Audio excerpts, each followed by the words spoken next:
बात 14 नवंबर 1995 की है। नवंबर का महीना था, इसलिए ठंड भी अपने चरम पर थी। घने कोहरे के साथ सर्द हवाएं तेजी से बह रही थी। इसी दौरान चीन की रूट नंबर 375 बस अपने निर्धारित समय से निकलती हैं।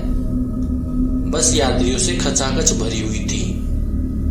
हालांकि जैसे जैसे स्टेशन आते जाते यात्री भी धीरे धीरे कर बस से उतरते जाते। देखते ही देखते अब बस पूरी तरह से खाली हो चुकी थी। बस में अब एक ड्राइवर और एक महिला कंडक्टर ही बचे थे। यह सफर अभी लंबा था, क्योंकि अभी और 7 बस स्टॉप बचे थे। लगभग आधी रात का समय हो चुका था। चारों ओर सन्नाटा पसरा था।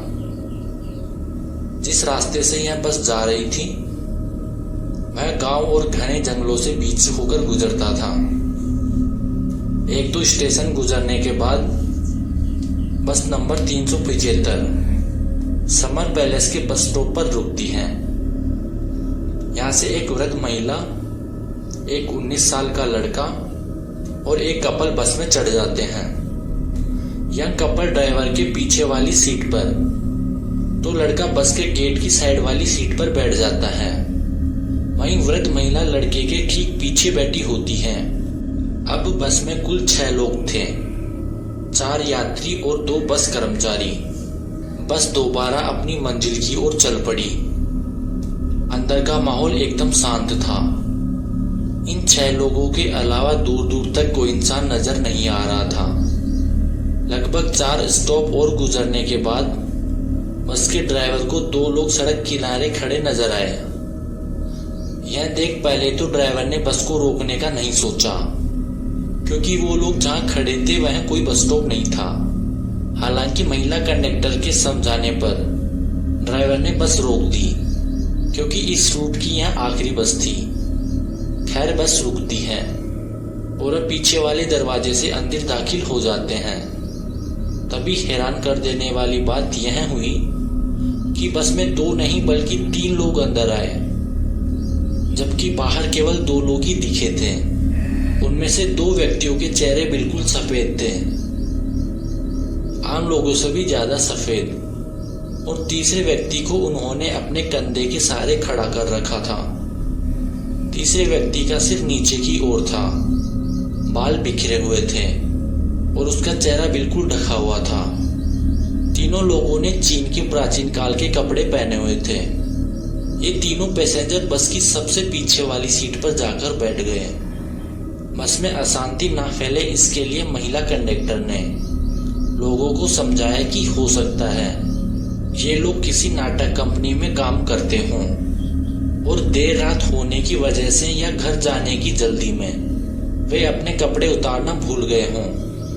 बस नंबर 375 यहाँ से आगे की ओर बढ़ी। वृद्ध महिला बार बार पीछे की तरफ मुड़कर देख रही थी। अगला स्टॉप आता है तो यह कपल वहां उतर जाता है। अब बस में कुल 7 लोग थे। अभी भी वह वृद्ध महिला बार बार मुड़कर उन तीनों लोगों को देख रही थी। वे लोग उनको कुछ अजीब लग रहे थे, लेकिन बाकी लोग अपने आप में व्यस्त थे। महिला कंडक्टर भी ड्राइवर से बात करने में व्यस्त हो गई।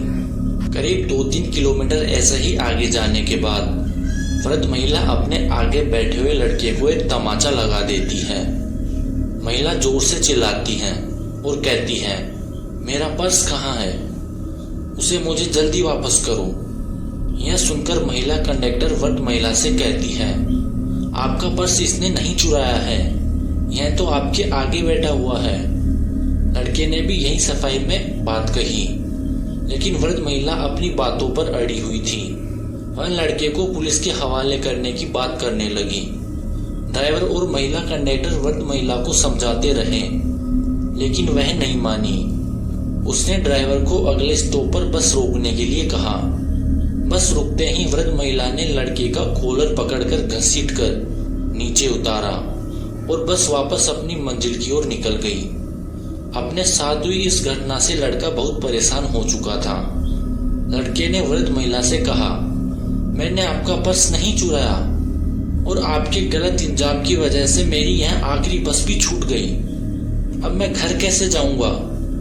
और आप मुझे कौन से पुलिस स्टेशन लेकर जा रही हैं? क्योंकि यहाँ आसपास तो कोई पुलिस स्टेशन है ही नहीं। तभी वृद्ध महिला एक लंबी गहरी सांस भरने के बाद लड़के से कहती है, मैंने तुम्हें पुलिस स्टेशन ले जाने के लिए बस से नहीं उतारा और ना ही तुमने मेरा पर्स चुराया है। यह इल्जाम मैंने तुम्हारी जान बचाने के लिए लगाया था। वृद्ध महिला कहती है, याद है तुम्हें वे 3 व्यक्ति जो बस में आखिरी में चढ़े थे? मैं पूरे रास्ते उन पर नजर रखे हुए थी। मुझे शुरू से वे लोग अजीब लग रहे थे। रास्ते के दौरान जब मैंने उनकी ओर देखा तो दंग रह गई। तेज हवा के कारण उनके कपड़े उड़े थे और मैंने तभी देखा कि उनके पैर ही नहीं हैं। मुझे अपनी आंखों पर विश्वास नहीं हुआ। ऐसा लगा जैसे मैंने कोई सपना देखा हो। मैं लगातार उन पर नजर रखे हुई थी। तभी तीसरा व्यक्ति जो उन दोनों के कंधों पर था, उसका चेहरा मुझे दिखा। यह देख मैं समझ चुकी थी वह कोई इंसान नहीं है। मुझे जितना जल्दी हो सके उस बस से उतरना था और तुम्हारी भी जान बचानी थी। इसलिए मैंने अपना पर्स चोरी होने का झूठा इल्जाम तुम्हारे ऊपर लगाया ताकि उन लोगों को कोई शक भी ना हो और हम दोनों उस बस से सही सलामत नीचे भी उतर जाएं। इसके बाद वृद्ध महिला और लड़का तुरंत वहां से पुलिस स्टेशन जाते हैं और पुलिस कर्मचारियों को अपने साथ घटी इस घटना के बारे में बताते हैं। हालांकि यहाँ कोई भी उनकी बातों पर यकीन नहीं करता है। पुलिस उन्हें वापस घर लौट जाने की सलाह देती है। इसके बाद वृद्ध महिला और लड़का अपने अपने घर चले जाते हैं। अगले दिन 15 नवंबर की सुबह पुलिस को सूचना मिलती है कि बस नंबर 375 गायब है। बस अपने निर्धारित टर्मिनल तक नहीं पहुंची थी। इसके बाद बिना देरी किए हुए वृद्ध महिला और उस लड़के को पुलिस स्टेशन बुलाया गया। यहाँ उनकी बातें रिकॉर्ड की गई और देखते ही देखते यह खबर पूरे चीन में आग की तरह फैल गई। रूट नंबर 375 की बस गायब है। पुलिस काफी मशक्कत और छानबीन करने के बाद भी बस नंबर 375 का पता नहीं लगा पाई। यहाँ तक कि पुलिस ने सारे सीसीटीवी कैमरे तक खंगाल डाले मगर कुछ पता न चल सका। 16 नवंबर को पुलिस को सूचना मिलती है कि एक बस नदी में गिरी हुई है। यह वही बस थी। पुलिस क्रेन की मदद से उस बस को नदी से बाहर निकालती है। बस के अंदर कुल 5 लोगों की लाश थी।